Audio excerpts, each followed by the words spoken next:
This video series is dedicated to my good mate Denis Bartels, a man whose knowledge of the desert was unmatched.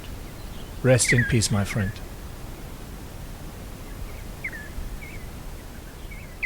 So, Muloorina Station. Just set up camp for the day here.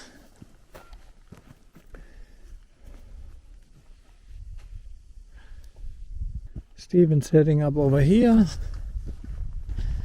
And Chopper is also already there. We're just waiting for Dave and Kylie, which come tonight, and tomorrow we are leaving.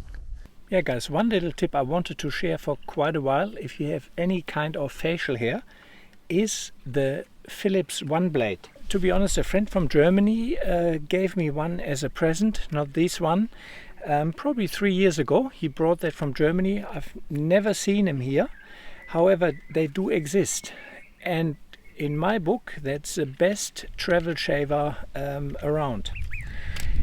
One blade, and one of that blades lasts ages, and yeah, it has a battery in, so it's rechargeable, but it lasts a long time. The other one I have actually has batteries. That's a rechargeable one here, and it's just brilliant for travel. It doesn't give you a complete close shave, but enough to make you look presentable again. Worst case scenario, you can cut your hair with it, and you can also trim your beard with it. So I absolutely love it, and it's time now.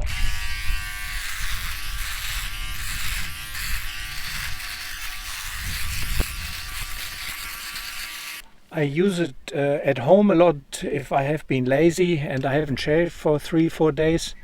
So I take the edge off with it or trim it down, and then I use my normal shaver.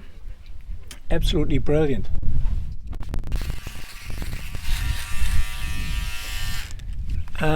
Yeah, I haven't seen them in many supermarkets, though I have bought blades. And I also put a link here in the video for my Amazon affiliate link, because they are available on Amazon. But yeah, any kind of beard, best thing since sliced bread in my book. Yeah, so this is the end result of my one blade shaving. Not too shabby, I reckon, no? I've been considering getting a metal detector for quite some time. And at this year's 4-wheel drive and adventure show, I had the chance to stop by the Garret stand. After a great chat with the team, Garret generously provided me an AT-Max for testing and review purposes. While I thoroughly enjoy my metal detecting, I've realized that my regular trips don't often leave enough time for it. However, today was an off day, so I seized the opportunity to do a bit of prospecting. Despite my enthusiasm though, today didn't yield any interesting finds. But the experience itself was very enjoyable. Let me give you a quick rundown of the Garret AT-Max, which is a top-notch detector for all your treasure hunting needs. The AT-Max is a flagship of the AT range metal detectors, and with a 13.6 kHz frequency, it is the deepest AT metal detector. It's perfect for uncovering coins, relics, jewelry, and even those elusive small gold nuggets. Even though I'm now in the dry inland areas, the Garret AT-Max is waterproofed and you can search with it underwater. It has a true all-metal mode that boosts your chances of finding deep and smaller targets.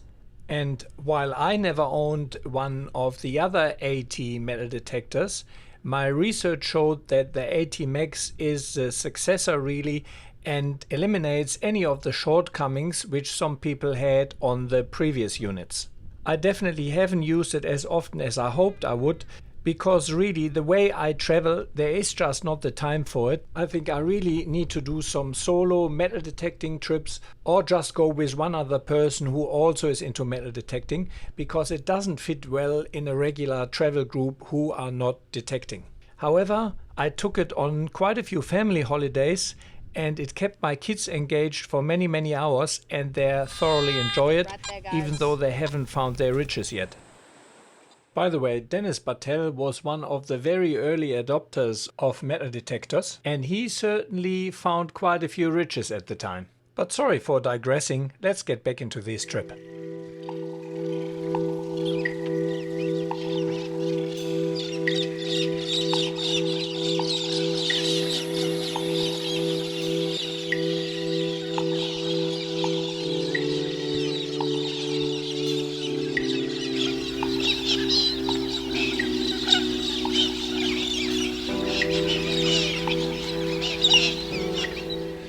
Yeah, good morning.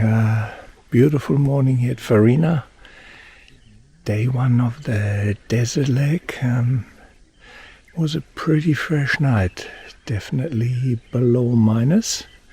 My new Outback's winter sleeping bag held up pretty well. Quite happy with that.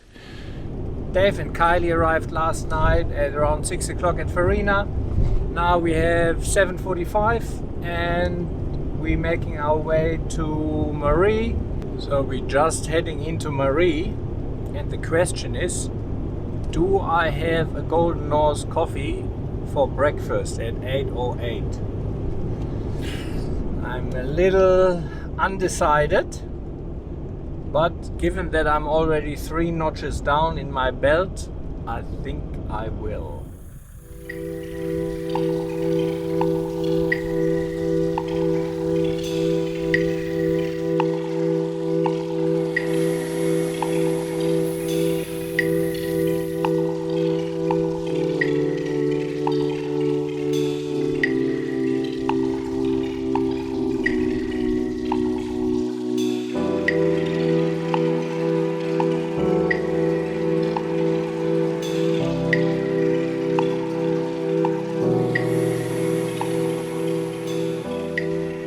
Quite a nice spot here at Muloorina Station. Very nice. $10 per night. You have a dunny, and there's quite a big bore here, lagoon. So a lot of caravans. So unfortunately, the way out to Muloorina Station was for nothing, or not really for nothing. Never been out there. It's a nice little campground there, a big waterhole, so yeah, that was nice to see. But from there on we wanted to continue for another 62 kilometers to the neck, and unfortunately that track was closed. Yeah, I guess too much water, so we're heading back now towards Maree, and then drive the Oodnadatta Track and see whether we can find the Maree Man. Stopping and letting him pass.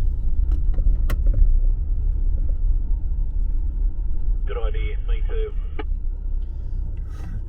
Wow, I won't see anything here.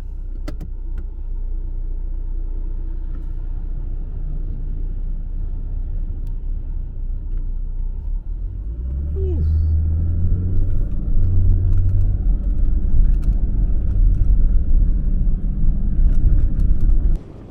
Yeah, the Maree Man, if we find it. Yeah, supposedly in 1996 someone flew with a plane over here and saw these big stick figure drawn on the ground, kind of.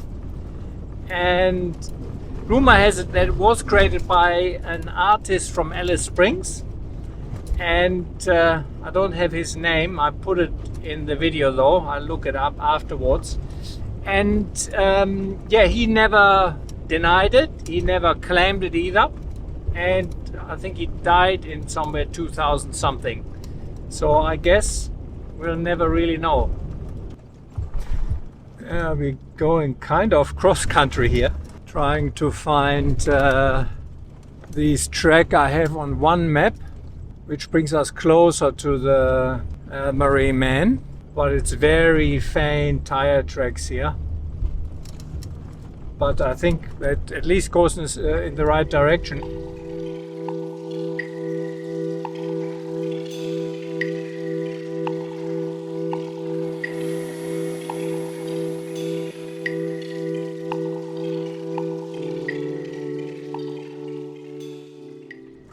One thing I always carry in the car on these kind of trips is a Nibble Box.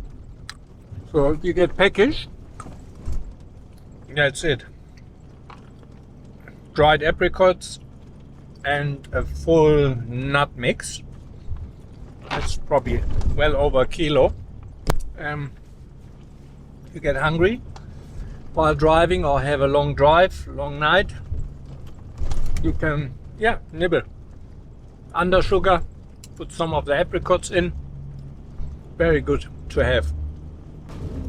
I can't tell you how much I miss the soothing rattle of the corrugations. I always forget how long the Oodnadatta Track is. I don't know, I've done it so much. I think I've probably blanked it out how long it takes.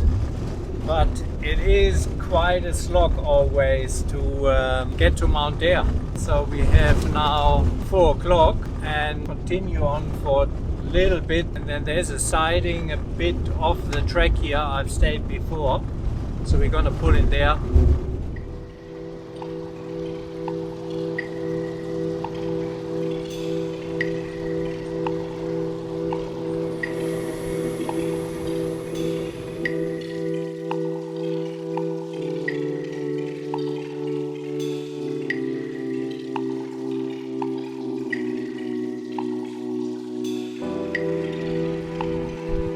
So behind us are the snoring quarters. Room number 1 is mine,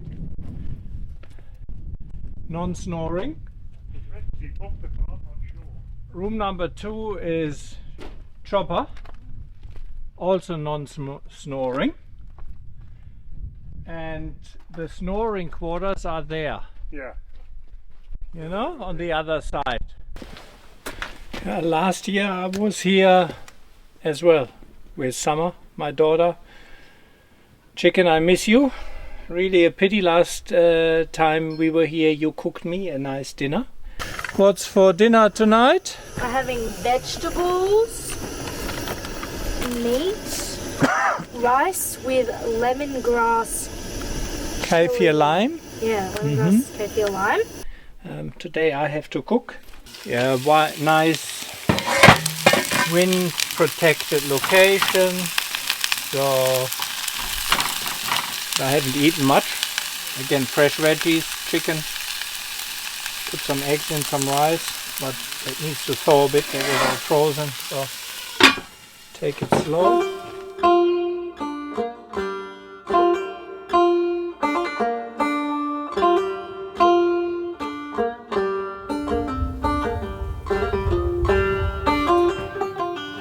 Stephen is making it warm for the night. It's gonna be fresh. Sometimes sleeping in old ruins brings an eerie feeling. I'm not usually superstitious, preferring to believe in what I see.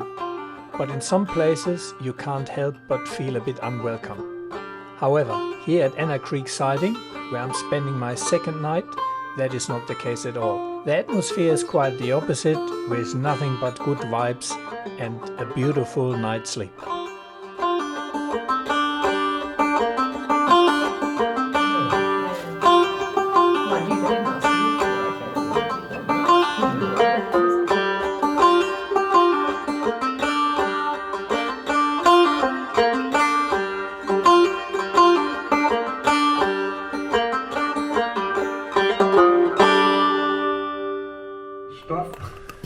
Really? I shouldn't have. On the road again towards Mount Dare. There are certainly some good spirits in the Anna Creek Siding. It's my second night there and we all had again a beautiful night's sleep. So I like that place.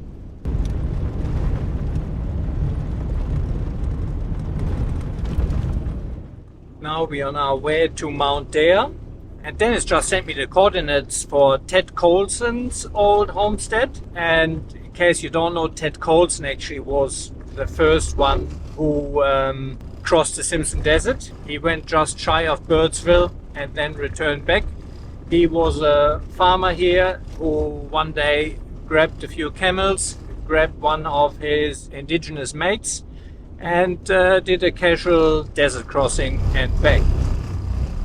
My buddy Denis Bartels actually recreated that crossing, I think 20 years ago or so, with Ted Colson's son Denis.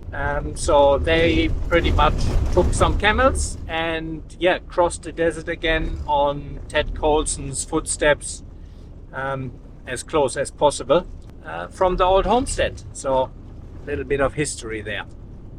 Yeah. See you, Danny. Good luck. See you. Nice meeting.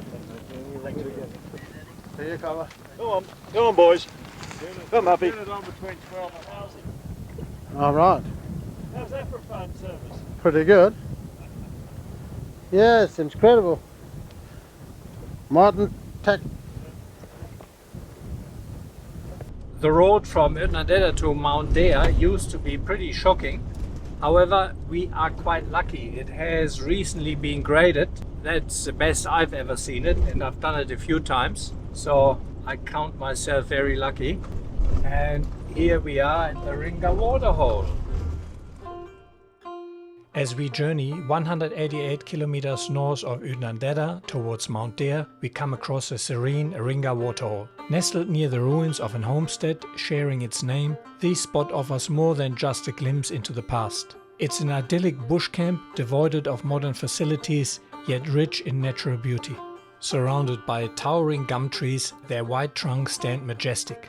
The waterhole provides a constant source of water, a rarity in these parts.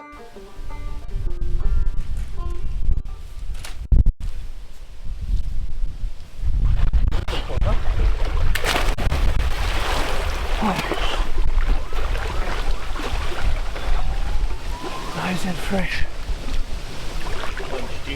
Very light. Dave with his fandangled cooker. Beef and red wine stew. Spuds. Home cooked. Yep, home cooked. Good.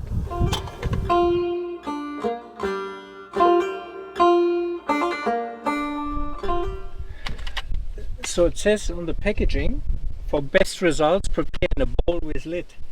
Obviously it defeats a little bit the purpose because you have to clean, but I've got plenty of water here. Bowl, lid. So let's see how that goes.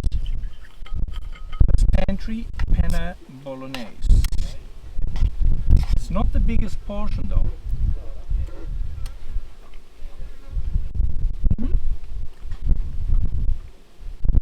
Tastes good. So Steven's cooking. He doesn't like to stand, so he got himself a sitting cooker. Isn't that right, Steve? A sitting cooker, yes. A sitting cooker. And I can record while I'm cooking through my rear vision camera. Yeah? Oh, that's for your cooking channel. A cooking channel. Yeah. That's right. It doesn't look too bad though. It's a bit of a concoction tonight. I've got the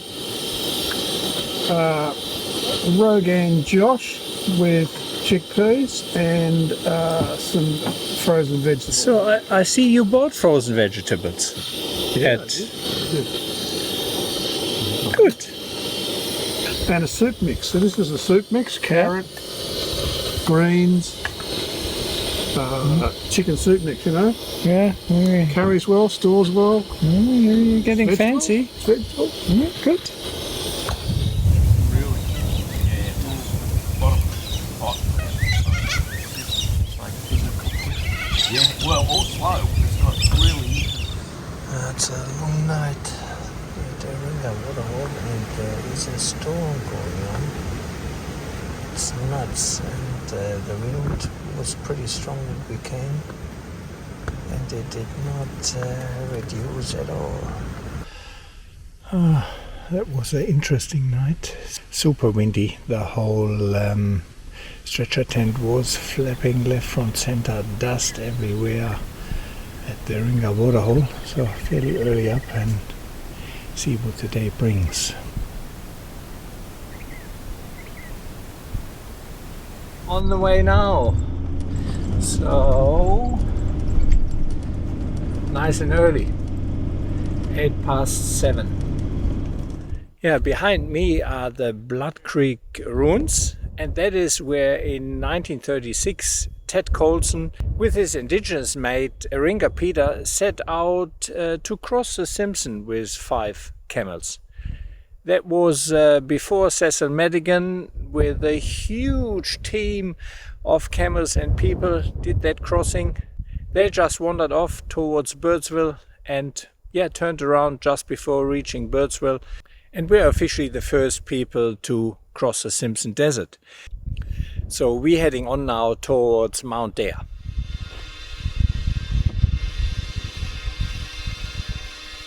You feel them vibrating.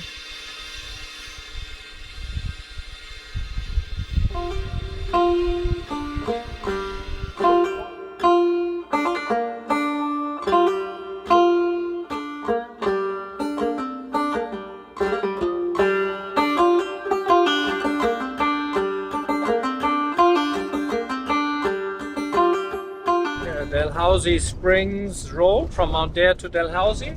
Now it's a little bit corrugated here, but it's the best I've seen in a long time, which is nice because that used to be a shocking road.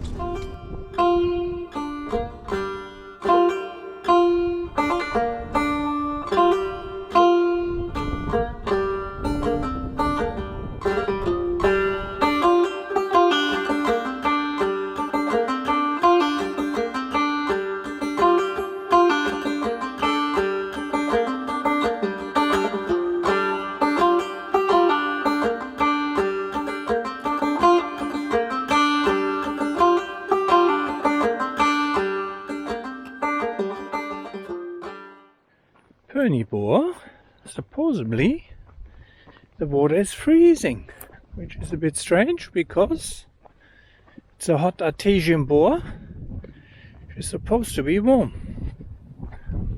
So we shall see in a second whether it's really that cold.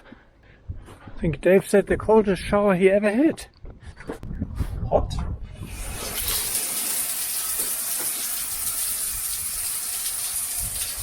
This was indeed the first time I had a freezing shower at Purni Bore. John, what's going on? Some bush repairs? Yep, a little bit of maintenance. Shed tuning? Lost the, luckily I found half of it, so I've managed to make a bit of tube. And now I've got to do a little job for Stephen. We just got to take 2 threads off the end of it.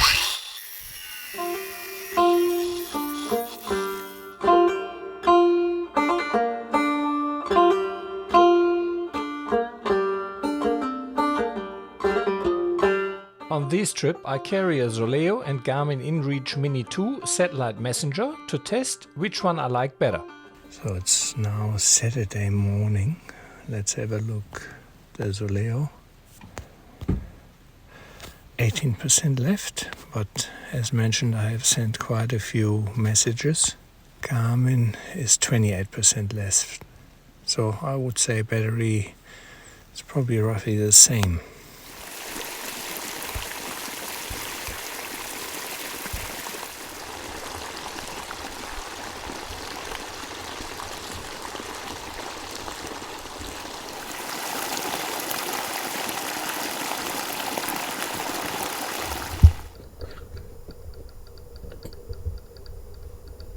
Back. New sleeping bag, -10. Bit of ice on it.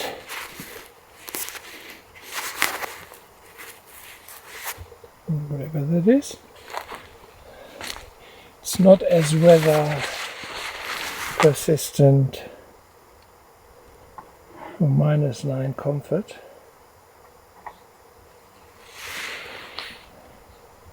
My Kathmandu withstand the weather or the water, the condensation a bit better, but look, let's show this. As we conclude the first part of our adventure, I invite you to join us in the next chapter. Stay tuned for part 2, where we'll explore more hidden gems and face the untamed beauty of the Simpson Desert. Your journey with us is just the beginning. So guys, thanks for watching. I hope you enjoyed the video. Please keep in mind this is a self-funded channel, so I would greatly appreciate if you could help me out by sharing, liking and subscribing. Please also, and if you can, please consider head over to Patreon or buy me a coffee, and with the equivalent of a cup of coffee or 2 per month, you can really help me making these videos. Thanks a lot for watching and see you along the tracks.